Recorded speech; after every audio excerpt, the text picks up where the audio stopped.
So the biggest thing for Ibn Arabi about sound is he tells the story. He says the first letter and the first number is the one which has no second. And the one that has no second is the Alif. And the Alif has nothing that comes after her. And so the Alif is there, and then he connects the Alif to the Sir Muhammad or to the Nur Muhammad, the light of Muhammad. And so this one is the non-manifest one that is outside of time. But when the Alif comes into time, it comes in as an Ah sound. And he says the Ah sound, the hamza, the Ah sound. And he says the Ah sound becomes very interesting. The Ah is a sigh. It's like Ah. And what happens is that we hear that I am a treasure concealed and I long to be recognized. So I create the treasure chest of humanity and I teach them to recognize me, and they recognize me. So this is the sigh.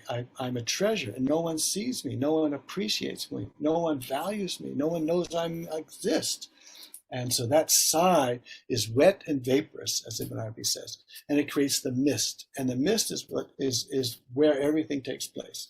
And then in this mist, the first created being is the light of Muhammad. And when that light of Muhammad is created, he turns to where he came from and says, there's no reality but you. And she says, and you are the one who's conveying my reality. He says, La ilaha illallah, and she says, Muhammad Rasulullah. So this is the Alif.